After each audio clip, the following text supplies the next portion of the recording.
আসসালামু আলাইকুম। তৃতীয় শ্রেণীর সুপ্রিয় শিক্ষার্থীবৃন্দ, আশা করছি তোমরা সকলে ভালো আছো। গত পর্ব পর্যন্ত আমি তোমাদের সাথে তোমাদের 65 নাম্বার পৃষ্ঠা পর্যন্ত আলোচনা করেছি গণিত বইয়ের। এখন 66 নাম্বার পৃষ্ঠা থেকে তোমাদের সাথে আলোচনা করব। ধারাবাহিকভাবে আলোচনা করছি যাতে তোমরা এখানে সবগুলো ভিডিওই খুঁজে পাও। আমার প্লেলিস্টে সবগুলো ভিডিও সাজানো আছে, তোমরা একটু করে খুঁজে নিলেই সহজে পেয়ে যাবে। প্রতিটি পৃষ্ঠা নিয়ে আমি আলাদা আলাদা আলোচনা করছি যাতে তোমাদের সুবিধা হয়। চলো এরপরে কি বলেছে দেখে নিই, কতজনকে দেওয়া যাবে। তাহলে এখানে কিছু আবার বিস্কুট দিয়েছে। এরপরে দেখো এখানে বলেছে আমরা যদি চাই এখানে 5 জনের মধ্যে এগুলো ভাগ করে দিতে পারবো। এরপরে 12টি বিস্কুট আছে। যদি একজন শিশু 3টি করে বিস্কুট পায় তবে মোট কতজন শিশু বিস্কুট পেতে পারে হিসাব করে দেখি আমরা। একজনকে 3টা করে দিতে বলছে, আমরা একজনকে 3টা করে দিলাম, তাহলে এখানে 3টা শেষ হয়ে গেল। আরেকজনকে আরও 3টা দিলাম, এভাবে আরেকজনকে আরও 3টা দিলাম, আরেকজনকে আরও 3টা দিলাম। তাহলে কয়জন পাচ্ছে? 1 জন, 2 জন, 3 জন, 4 জন। তাহলে আমরা কয়জনের মধ্যে ভাগ করে দিতে পারবো? আমরা এখানে 4 জনের মধ্যে ভাগ করে দিতে পারবো। তুমি যদি এখানে 3টা দিয়ে ফেলো তাহলে এখানে 3টা চলে গেল, এখানে আরও 3টা 6টা, আরও 3টা 9টা, তখন আরও 3টা হলে মোট 12টা। তাহলে 4 জনের মধ্যে ভাগ করে দিলে 12টা চলে যাবে। এখানে এটি সুন্দর করে ব্যাখ্যা করা আছে। 12টি বিস্কুট থেকে প্রত্যেকে 3টি করে দেই। একজন 3টি, 2 জন 2 গুণ 3, 3 দুগুণে 6টা, 3 জন হলো 3 তিরিকে কত 9টা, 4 জন হলো 3 গুণ 4, 3 চারা 12টা। তাহলে প্রত্যেক শিশুই 3টি করে বিস্কুট দিলে 12টি বিস্কুট 4 জনকে কি ভাগ করে দেওয়া যাবে। তাহলে 12 ভাগ 3 সমান সমান কত পাচ্ছি? 4 জন শিশুর মধ্যে সেগুলো ভাগ করে দিতে পারবো। 2 নম্বরে কি বলেছে দেখো, 18টি চকলেট আছে।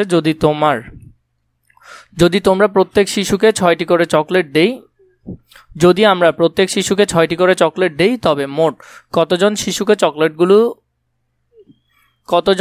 চকলেটগুলো পেতে পারে। তাহলে আমরা প্রতিজনকে কতটা করে দিতে পারি? 6টা করে যদি দেই তাহলে আমরা মোট চকলেটের সংখ্যা এখানে কয়টা? মোট চকলেটের সংখ্যা হলো 18টা। প্রত্যেক শিশু চকলেটের সংখ্যা কতটি করে? 6টা করে। তাহলে আমরা এখানে 6 দিলাম। তাহলে 3 6 কত? 3 6 18। তাহলে 3 জন শিশুর মধ্যে কি করা যাবে? সেগুলো ভাগ করে দেওয়া যাবে। তাহলে প্রত্যেকে কতটা করে পাবে? 3টা করে পাবে। এরপরে দেখো এখানে কি বলেছে, 20টি কলা আছে। যদি তুমি প্রত্যেক শিশুকে 5টি করে কলা দাও, মোট কতজন শিশু কলাগুলো পেতে পারে?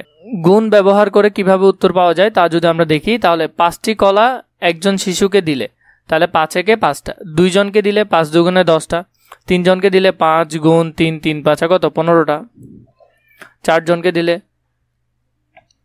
5 গুণ 4, 4 5 কত 20টা। তাহলে 20টা কলা কতজনকে দেওয়া যাবে? 20টা কলা দেওয়া যাবে 4 জনকে। এরপর দেখো এখানে ভাগ করে দেওয়া আছে। তোমরা যদি চাও 20কে 5 দিয়ে ভাগ করলে 4 আসবে। এরপরে এখানে যদি আমরা 4 বসাই, 4 5 কত 20 হয়। তাহলে 4 জন শিশুকে সেগুলো ভাগ করে দেওয়া যাবে। 1 নম্বর এখানে কি বলেছে দেখো, আমরা কয়েকজন শিশুকে 32টি লিচু ভাগ করে দিলাম। আমরা কয়েকজন শিশুকে 32টি লিচু ভাগ করে দিলাম, প্রত্যেক শিশু 8টি করে লিচু পেল। কতজন শিশুকে লিচু দেওয়া হয়েছে? তাহলে 32 ভাগ 8। তাহলে আমরা যদি ভাগ করি 32 ভাগ কত 8, 8 দুগুণে 16, 3 8 24, 4 8 32। তাহলে কতজন হবে? 4 জন হবে। মানে প্রত্যেক 4 জন শিশুকে লিচুগুলো কি করে দেওয়া যাবে? ভাগ করে দেওয়া যাবে। বিকল্প পদ্ধতিতে তুমি চাইলে এখান থেকে করতে পারো, 8টি লিচু পায় একজন শিশু, তাহলে 32 ভাগ 8 সমান সমান 4 জনে। তাহলে উত্তর হবে এটা। এরপরে কি আছে দেখো, একটি বিদ্যালয়ে শিক্ষার্থীদের পুরস্কারের জন্য 45টি খাতা আছে। যদি